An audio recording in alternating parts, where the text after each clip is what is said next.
Hello, everyone, and welcome to the fifth episode of the Ship Pod. Today, we're going to be talking about the SS Paris.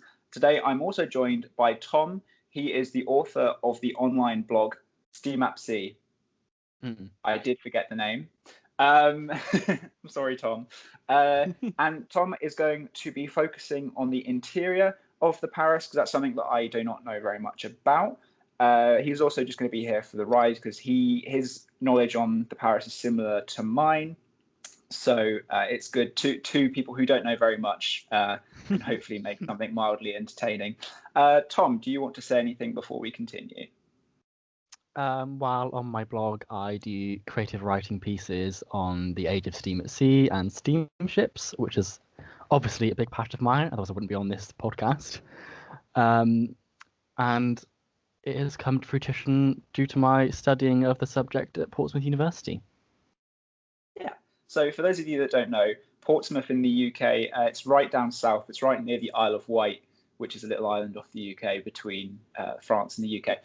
It's where the Royal Navy is based, so the British Navy, and there is an awful lot of maritime history that is centered around that area, including including the Mary Rose, not the Queen Mary, and two other ships which name have escaped me. Tom? The Warrior and the Victory.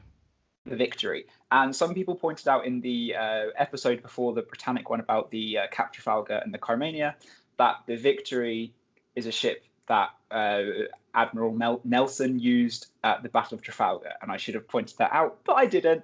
There you go. I might sound English, but yeah, I'm not. So yeah, today we're going to be talking about the French line's Paris. I may randomly start calling it the Paris because I did spend a bit of time in Canada, and that has affected my pronunciation of some French words and place names. Let's begin. The story begins with the French line, which is the French equivalent of, let's say, Cunard, Holland America Line, or White Star Line. They were dominant from France to New York. They did also sail to some other random places. For those of you who speak French, it was the Compagnie Générale Transatlantique. Or as some of my friends who can't speak French so well would call, Compagnie Générale Transatlantique. Or if you're German, Compagnie Générale Transatlantique. So yeah, and I'm not going to say the name of it in French because I always get into trouble for saying it wrong. So they were started in 1855 and were based out of Le Havre in the north of France. The French line wasn't really on the roadmap for transatlantic crossings until around about 1912. Not long after the Titanic sank, I believe, correct me if I'm wrong, Tom, the SS France, the first SS France, or at least the France before the last France, came about. And she was the first, not superliner per se, but the first large or decently sized ocean liner for the French line. Express liner almost.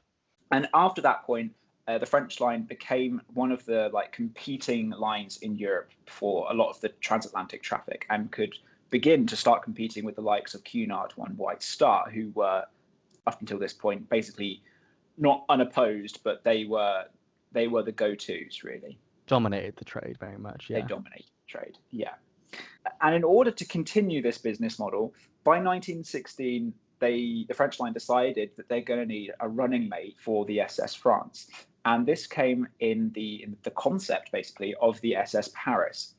And she was constructed on the slipway, and by 1916, she was kind of ready to be launched. However, anyone who knows anything about history knows that 1916 is a dodgy year to be an ocean liner, especially an uncompleted ocean liner. And France basically decided that it wasn't worth completing the ship, spending these resources on completing an ocean liner that had no use case. So just quickly finished her up on the slipway so they could then use the slipway to build cargo ships or warships that could be used against Germany. And this meant basically that the Paris was sitting in her berth, not doing anything until basically 1919, when she then started to be fitted out. And it wasn't until 1921 when she was actually completed and ready to start doing the transatlantic runs. The SS Paris herself, she was 233 meters long and 26 meters wide, with a gross tonnage of 35,000 tons. The SS Paris's exterior was quite common for this time period. She wasn't anything particularly special. She had 3 funnels with a typical French line, red and black, also with a white superstructure, not fuselage, as I am saying. She had a black hull, and yeah, it was a typical. If you imagine an ocean liner in your head, she is probably not too far away from what you would think of. And I think any layman who would look, or woman who would look at a picture of her, could even mistake her as the Titanic. She does look relatively similar from a non-expert point of view. In my opinion, she had quite a long forecastle in comparison to other ocean liners, and this is quite evident when you look at a picture of her. You can see that the superstructure is quite far away from the bow, more so than on most ocean liners, and also she has quite a low profile in comparison to a lot of ocean liners, especially like the Olympic class and the Aquitania, where they are quite towering, and even in the hull they're quite towering. Whereas with the SS Paris, she's quite a short liner in comparison, and yeah, it looks a lot less menacing. Looks like a speed demon, if anything. Yeah, speed demon. I don't know how many people are going to get that, but hey ho. But anyone who knows anything about the SS Paris knows that her outside or her exterior is not where it's at. And that is why I have Tom with me today, who has a book that I don't have, and can hopefully shed a little bit more light on what the SS Paris looks like inside. My chair is being really annoying, but I'm going to keep it. Okay. Oh my God, stop it. Okay. The time period of the SS Paris was kind of before Art Deco as a concept. I think it was before Art Deco was coined as a term. Yeah, before it came into vogue. Yeah, and before it was like well established. So anyone who looks at her interiors could be mistaken by thinking, oh yeah, it's kind of like Art Deco-ish. And well, yeah, because it's kind of, she is an example of where Art Deco was evolving from. Like you said, like exterior was not reflective of her interiors. On the outside, she was rather traditionalist, some would say. But inside, she was almost revolutionary. Very much the transitionary phase from the historicism to Art Deco. Yeah. So this, I think, also the fact that she had her construction was delayed by so long emphasized this even more. She would be one of the first ocean liners to come into service as a new liner after the war, and this kind of meant that she had such a stage to kind of stand out. Yeah, like she had a big opportunity to make a big splash in a way. Yeah. Pun not intended. Yeah. Jamie and myself in the last episode talking about the Britannic, we mentioned how on Titanic Honor and Glory they had mentioned that the Britannic was kind of like in a different era to the rest of the Olympic class. And I think what they're saying is kind of really reflected when you look at the Paris, because her interiors, although from only a few years after the Titanic and the Olympic, they are completely different. They look like they're from a completely separate era. And if you're on the YouTube version of this, I am going to be putting up pictures, and you wouldn't know in some instances that you're looking at a ship. And I think Tom had something to say about why that's the case. I hope.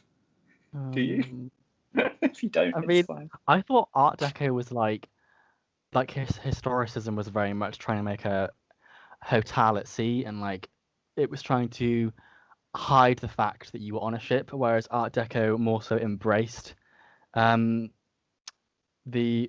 nautical the nautical essence of the Paris, like, and it wasn't afraid to show that like she was a ship and that she was at sea.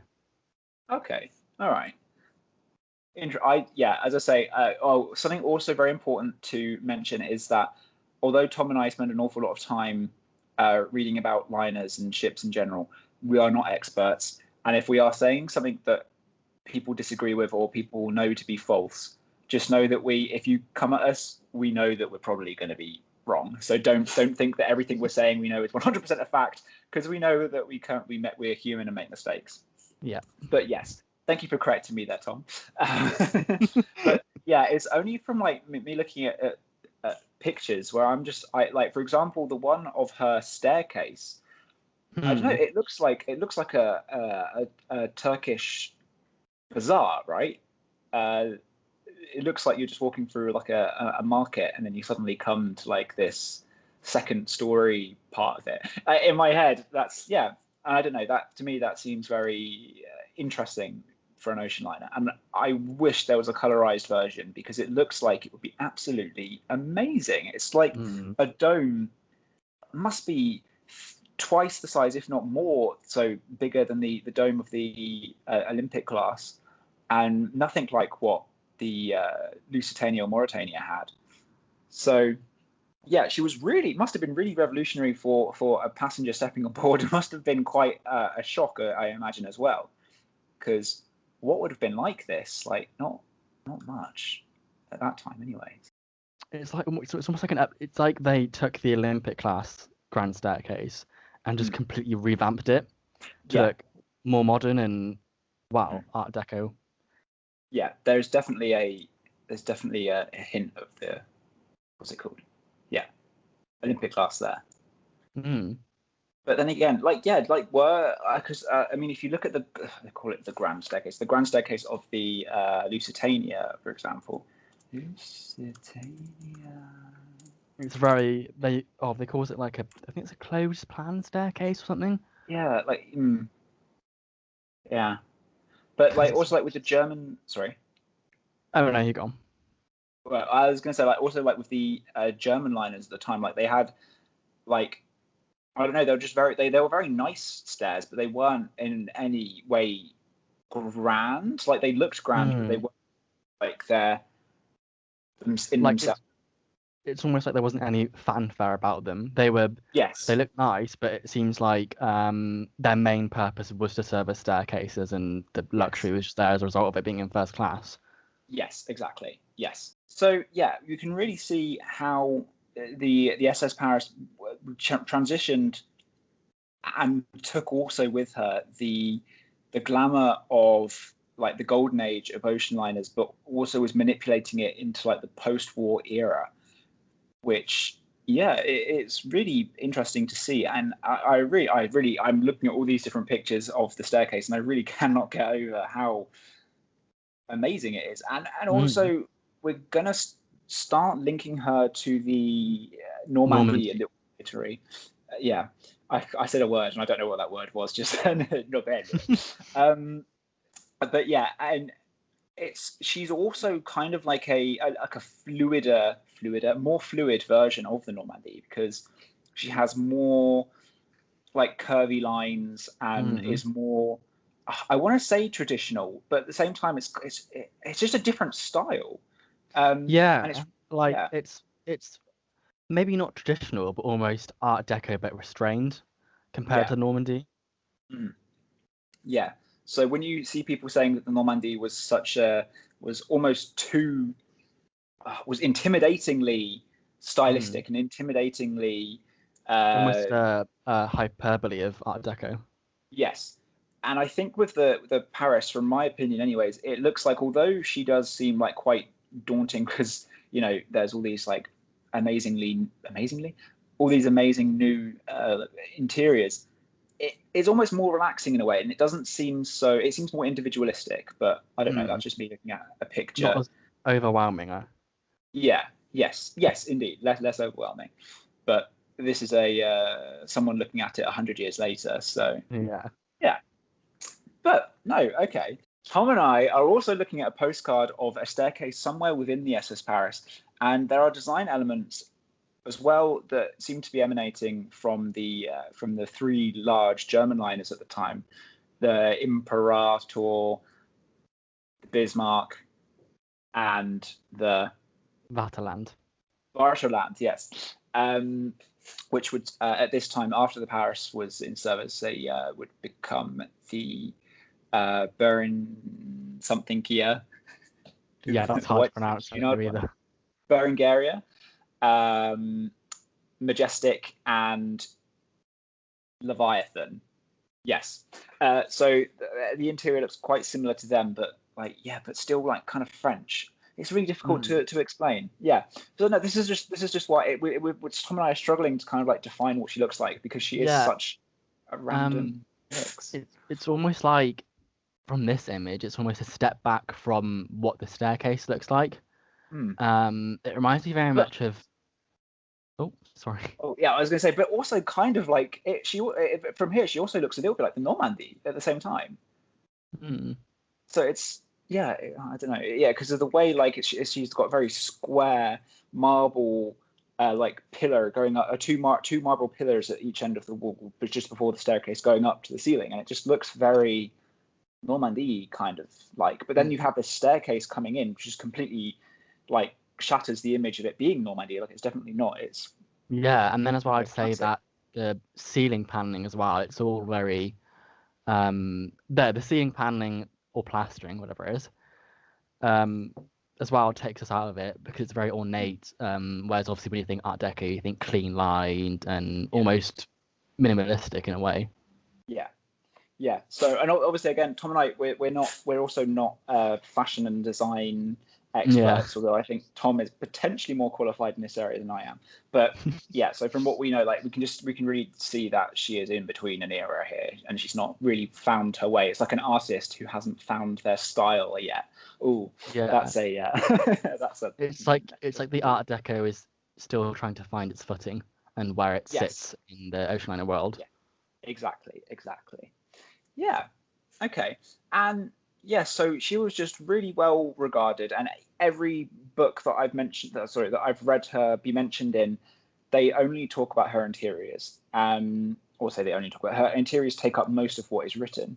And the only thing that she's known for really is her interiors and her loss. So that's not like with the Titanic, of course, loads of people talk about her size and all of that. And with the Normandy people, yes, they talk about her interiors as well. But don't forget, there is 20 years or so, or more than 20 years, separating these two ships. And it seems that the French line is just really good at producing ships that people are just taken aback by.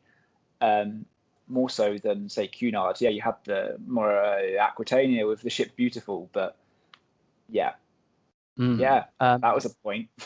It's also have another point in Art Deco. I remember reading that before the war, even then there was a demand for it, just despite not being in the general public per se, where critics were saying how they were they were saying how the historicism interiors of ocean liners at the time wasn't necessarily matching how modern and forward their machinery was. Like, it didn't match. No. So you'd have it's almost like being on a modern cruise ship with the style of the 1980s 70s. Or so, or 70s. Like there was demand for the interiors to match the modernity of the actual technical aspects of the ships. And I think today, even I think when I know from my experience with going to school in the UK, for example, when we had a new science lab built, and we had this beautiful new wonderful building, and you go inside and it's like, I could be in a science lab that was from when I was born, and and oh my god, my chair. And then when I went to university, you go into these lovely buildings that are whoa, I'm in the future type thing. And I think it's that kind of I can see how for your ocean liner travel that was kind of the same, because also with aircraft today, we don't really have that. Aircraft, they are different interiors and stuff, but there's only you can only make it look so modern after a point. And with an ocean liner, you have so much more. It has so much more of a blank canvas. So we're going to move away from the interiors of the SS Paris, and we're going to start talking about her actual life as an ocean liner. There's not much really written about her and her life. Her maiden voyage went quite well, and after that, there's not really much of note. However, there are a few instances, especially in 1929, where she had a bit of a unfortunate time. But despite being quite an uneventful ship, she was also managing to be rather unlucky. So in the late 20s, she collided with a Norwegian ship in New York. A few people unfortunately died. And I'm not sure if the ship that she collided with sunk, but she obviously caused quite a bit of damage, and also to herself. And ultimately, her crew was found to be at fault, and that was the Paris's crew. And then in 1929, she really hit a rough patch. She ran aground twice, once in New York Harbor, and then off a city in the UK, which name I can't remember, Plymouth, which I'm sure Tom knows where Plymouth is, if you could describe that in relation to somewhere. Plymouth is quite a bit west of Southampton and Portsmouth and the like. It's so like in the leg of the UK, I think, right? Isn't it like Cornwall or something? Really? I don't know. I don't know, you know. I thought Plymouth was in Wales until not so long ago. No. Okay. But yeah, basically she ran aground, and I'm sure there's someone who is from the UK who knows their stuff, who is currently dying inside. But yeah, she ran aground also there, which is an unusual place if not knowing where Plymouth is. But Plymouth is far away from London, that's all I know, and I think it's unusual that an ocean liner would stop there. But then again, I don't know if she was meant to be stopping there and she just ran aground there. Don't know. It doesn't say. I do think actually, when for a certain period of time, not sure for how long, but when ocean liners from continental Europe were on their way to America, usually their place of stopping was Plymouth, because I'm pretty sure that the German liners such as the Kaiser Wilhelm der Grosse stopped there on their way. Well, I didn't know that. Okay, that's unusual though. I guess also stopping in Cove, or what was Queenstown in Ireland, is also kind of random because there's not much really there. So yeah, okay. But then again, I guess with train lines and stuff, and I should imagine back then the train network in that part of the UK is probably stronger than it is now. Same with lots of countries. That it would have made more sense because you're spending, and if you're coming from France, it's a good place, I guess, to stop off, and you don't have to go out your way. Where I should imagine if you're going from Le Havre to Southampton, you have to go I think you have to go back on yourself. So that makes sense. Okay, so yeah, she ran aground there, but I believe she was floated off in not too long. I think it was only a few hours, and she was on her way, and she wasn't significantly damaged. But 1929 wasn't done yet. She had quite a bad fire. Now, this isn't the fire, but she did have quite a bad fire that destroyed a lot of her passenger cabins. This also led to her kind of sinking. But she didn't. It wasn't a dramatic sinking. She was only 5 meters underwater, so her keel touched bottom, but she didn't completely founder. And she was refloated in the same year and was restored. And it was kind of a mixed blessing because it meant that she could be upgraded further, and some of the elements of her design which had become to be outdated, and after Art Deco had found its feet a bit more, these changes could be implemented then. And it also was a mixed blessing in that this was about the time of the Great Depression, so the SS Paris being out of service for a year or two was not much of a big deal for the French line. They probably could have done without having to spend money on the renovation work, but it meant that she wasn't necessarily missing out because lots of the liners of the time were being mothballed anyway, or going on cruising at the time because they could not sustain a healthy transatlantic service because it just wasn't the demand for it. So not all bad, but it's the smallest of silver linings. I've put a note here, saying that I couldn't really find if the interiors changed her much and if people did or did not like it, but we don't know, and I don't know how to find out. There's not even much written in French about it. Upon her reintroduction into service, she didn't go straight back into liner service. She went to be She went cruising in the Mediterranean and around the Caribbean. As this was the only way really ocean liner lines could make money back in the midst of the Great Depression, because still the transatlantic market was not building up again, and the immigrant market also had gone through the floor because the US quotas that came in that limited the amount of unskilled labor which could enter the US. So those of you, I'm sure there's a joke to be made here, but I can't really think of it. In this really horrible time, like the worst economic situation the world had been in, and had been in up until a few months ago, which is quite depressing. The French line decided to build the Normandie, which I'm sure most people know. For those of you who don't know, she was basically one of the first superliners, and she was just, if most people who know anything about ocean liners, I think, would regard the Normandie as like not the beginning of the end per se, but she was definitely like the pinnacle, I think, for many people. Yeah. And she predated the Queen Mary by a few years, I think. I was only a year. Yeah. Okay.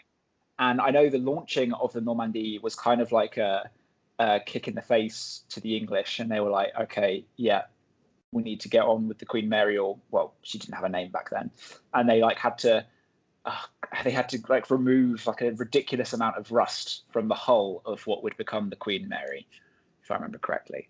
Yeah. And this was all to stimulate jobs, to create, to build a massive ocean liner. You need lots of people, and those people, if the government stepped in, could be paid, and it helped stimulate local economies.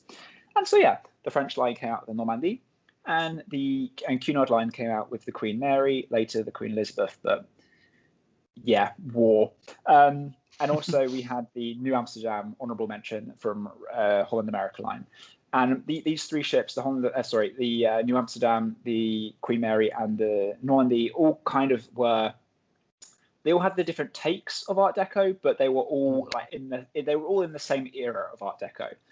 And the differences weren't too stark. Like, they weren't era differences, they were more like style differences within the same genre of style. And you can really see how the Paris was prior to this. And I'm sure I can make that in. There was an awful lot of surplus to requirement on the Atlantic at this time, and it was only towards the end of the 1930s that the Paris began to do line traffic again, to do transatlantic crossings again, which is unfortunate, because only a few months after a refit that she had in Rotterdam, where, if you're on the YouTube version, you can see a picture that I found of the Paris on a floating dry dock not far from where I'm talking now.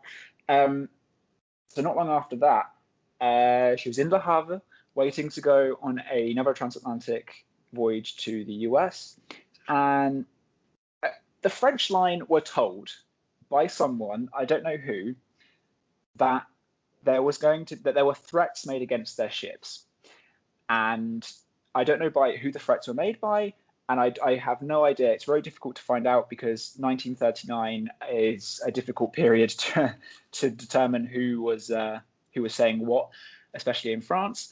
And basically the French line was like, meh, whatever. And 3 different fires started simultaneously on the Paris, which, if you know anything about fires, you know that doesn't happen. So it's very likely, although not impossible, but it's likely that she was sabotaged. So when she caught fire, her fire suppression system meant that water would be pumping into the ship, and she developed quite a heavy port list, which eventually gave way, and she completely capsized, and she sunk at her mooring, which meant that 75% of her was completely underwater. Now, this, normally, if a ship does this, it's a terrible loss. You lose an awful lot of your capacity. But at the same time, the French line had quite a large problem in the form of the Normandie being in a dry dock right behind the wreck of the Paris. Now, Tom, have you seen the picture where there's the Paris capsized and there's like the Normandy just like sitting there? Yeah, in the foreground. Yeah. Which is so if you're looking at the image, you might think, oh, I'm sure like the Normandy, she could have squeezed through there. No, because the masts of the Paris were quite long, and they were horizontal at this point, which meant that they were blocking completely the exit from the Normandy, and they didn't want anything to touch the wreck that could potentially sink it, which we'll come to a lot later. So they had to very quickly get into the water after a few days after the sinking and cut the masts, basically. And I think they also had to dismantle the funnels, but I'm not too sure. And then the Normandy could leave the dry dock. And due to this happening in 1939, war would not long break out, and I don't think the French were very interested in removing the wreck at this point, and certainly when the Germans invaded, they also weren't too interested in removing the wreck. But hey-ho, she stayed relatively intact for the entirety of the war, something that I'm sure that lots of people regretted straight after the war.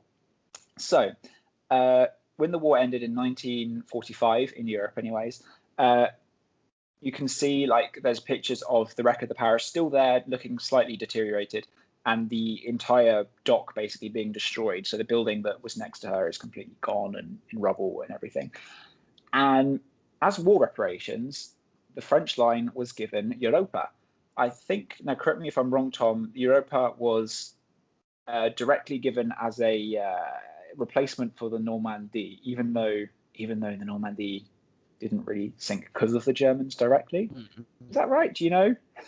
Yeah, I think that's right. I think it was given to them as the Germans indirectly. It was their fault. Yeah. Had Germany not had invaded Poland and France and everyone else, the Americans wouldn't have had a reason to terribly convert the Normandy and catch her on fire.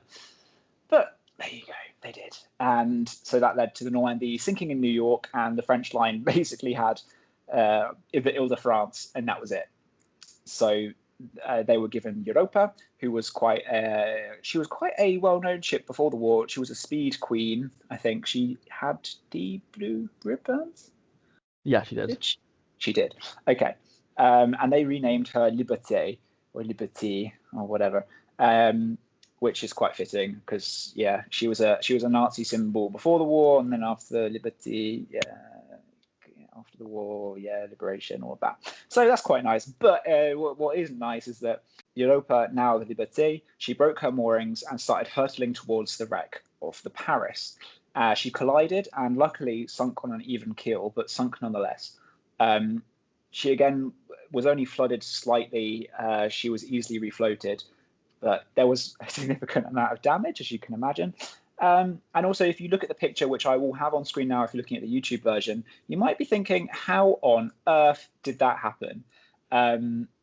Because it just doesn't make sense how a ship who post-Titanic, who would have had a double hull and would have had to have several compartments flooded before they could sink. And you're thinking, how on earth did this happen? Especially colliding with another ship, a stationary ship at that. But hey-ho, it did. So that was the Paris's last victim before she was broken up in 1946 and 1947, where her wreck, which had been a resident in Le Havre, was finally taken away. Yeah. Okay. So this brings us to the end of what we have to basically say about the SS Paris. And I do apologize. We've been, Tom and I have known each other for a little while now, and we have been a little bit silly, and also I struggle to say some words sometimes and I get carried away, and I think Tom has been very politely sitting in the background going, oh my god, what's going on? So I apologize about that, Tom. It's all right. Yeah.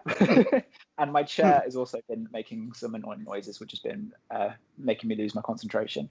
But yeah, I personally, I've enjoyed researching the Paris, and it's a really big shame that there's not much written about her, because I don't know, she just does, loads of people seem to agree that she does look like such an amazing liner. On the outside, I think she has aged well. If you look at her, you'd go, no, she is, pretty, She was unremarkable at the time, but now definitely she is pleasing to the eye a lot more so than I think she probably was seen as back then.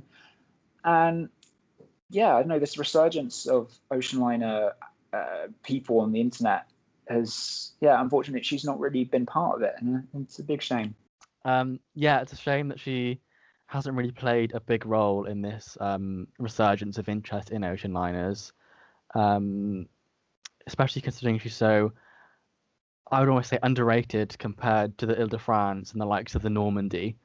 It's a shame there's no definite history book written on her that's in the mainstream ocean liner fan base per se.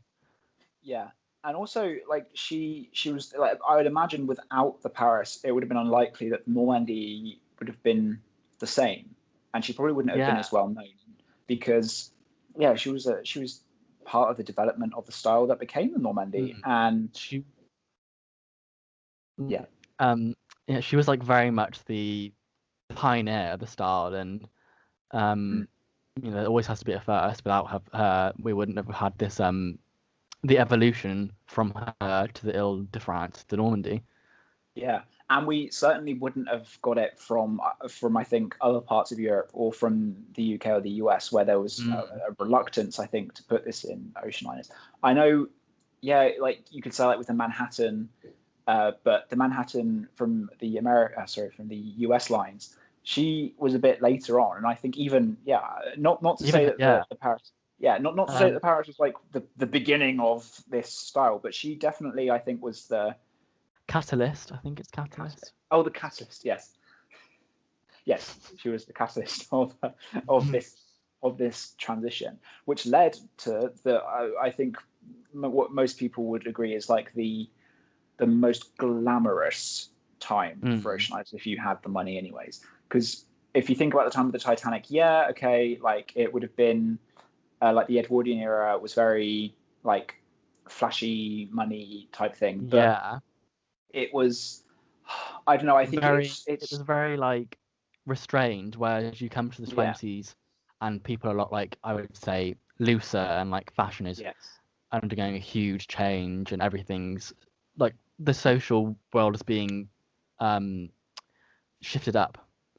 Yes. And I think we can recognize, even though now the 20s are beginning to be 100 years ago, we can recognize our lives more in ships from the 1920s than we could from ships from the 1910s, because the world changed after the First World War quite dramatically, and it's just that step closer to us, and it makes it more relatable. And I think that's when we look back and we glorify these ships, it's easier to do that from like Art Deco styled ships. And the Paris is etching into that. I mean, she's 99 years old. Technically she's a bit older, but she was running the Atlantic 99 years ago.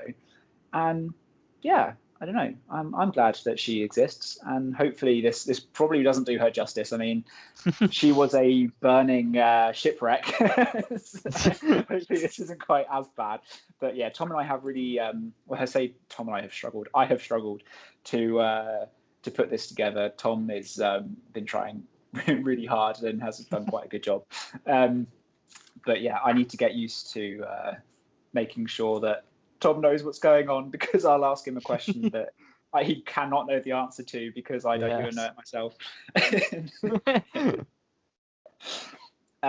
But Tom has been doing quite a lot of research on Solent steamers, which is very close to home with him, as he lives obviously in Portsmouth, and that is on Solent, isn't it? Yes, it's. Yes, okay, good. Because I was thinking, wait, hang on, isn't Southampton on the Solent? But then it's like, wait, are they both on the Solent, or am I completely wrong? But we'll hopefully come into an episode, maybe 2, maybe possibly 3. We'll see how it goes. And this episode really was like laying the groundwork for how we're going to do that. Luckily, Tom actually has been writing proper notes, which, if he's kind enough, I'll be privy to. So him and I can have quite a decent and informative conversation, which we weren't able to have with Paris, because Tom, just 2 minutes before we started recording, got sent my really badly handwritten notes. So we are learning our mistakes, and hopefully when I put this together, Tom can actually shine through for the good armchair ocean liner historian that he is, and not the babbling idiot that I have portrayed to myself to be this episode. So yeah, I have enjoyed talking about it. Hopefully it makes sense. And if you've gotten to this point and you've gone, oh my God, what is this? Just please. But yeah, please check out Tom's blog, which is Steam at Sea. Again, I will leave a link to that and also to his Instagram, which will have accompanying posts. And yeah, thank you for all the support that I've gotten so far. I'm really enjoying the fact that people are listening to this and giving me feedback. And yeah, until next time. Tom, do you want to say? I feel like every time I say it's like I'm just pushing you in front of a bus. No, it's all right. Well, thank you for having me, and in future, thank you for having me on again when I do my potential series on Solent steamers. I say potential series, not the actual topic.